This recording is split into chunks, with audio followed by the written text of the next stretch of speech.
Could this small device save your smartphone? Hi, Tony here, welcome back to the channel. Now, I've been using Quadlock mounts for a few years now, and I've been really impressed with the build quality and the flexibility of the system. And that flexibility is important. You know, I've been using press bikes quite a bit to bring you reviews, and when I go and pick those up, quite often to navigate home I'll need some kind of device, and I've always seemed to manage to find a way to get the Quadlock system to mount in some form or another onto those bikes.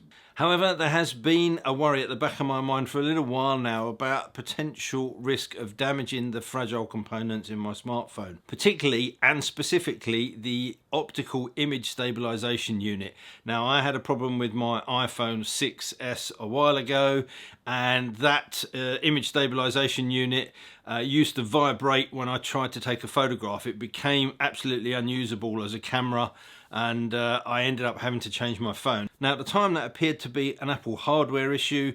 Looking through the forums and the chat rooms, I could see quite a lot of feedback about this being a problem for that iPhone 6. However, in a lot of the cases, there was a common denominator, and that is that the phone had been mounted onto a motorcycle. That did make me a little wary, and I'll be honest, when I got my new phone, I did use it less and less on the bike with the Quadlock. I only used it in circumstances where I really needed that navigation to get me out of a hole. Now, although there is a little bit of movement in the Quadlock case when you mount it, it is by and large a very rigid and secure fit. That's why people like it, that's why I like it, that's why it's been so successful. But these stories of potential damage obviously had some merit, because it drove Quadlock to design this, the vibration dampener. It's a simple solution offering a floated mount suspended on 3 silicone grommets. It's very simple to fit.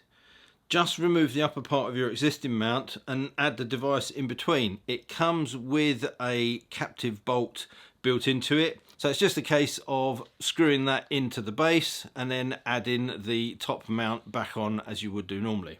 Quadlock worked with a vibration specialist and put several of their designs through quite extensive testing until they settled on this final design that you see here.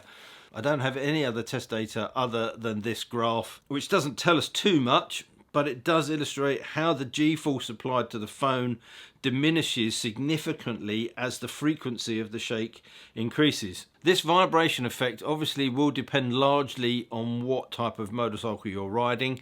Now, it will be evident, I think, in all motorcycles, but some are going to be more problematic than others, and Quadlock actually produced a list of motorcycles that are known to cause issues.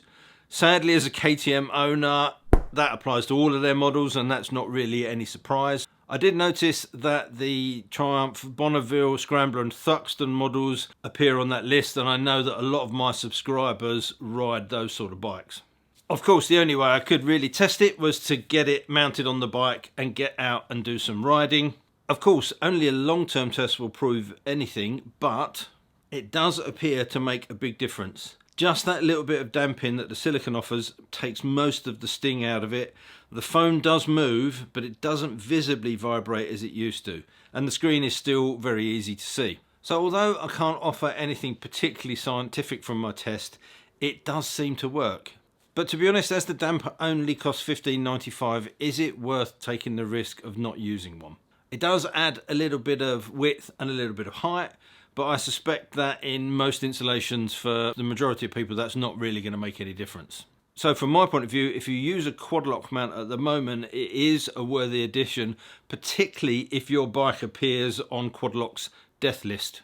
Even if your bike doesn't appear on that list, I think for the price of the dampener, it's a no-brainer just to get one and install it. This is only a short video, but there's not a lot I can talk about it, so I hope it's been useful. I will continue to test this. I've got my fingers crossed that I get no damage on my iPhone 8, but only time will tell. I'll put links in the description for where you can go and find this vibration dampener.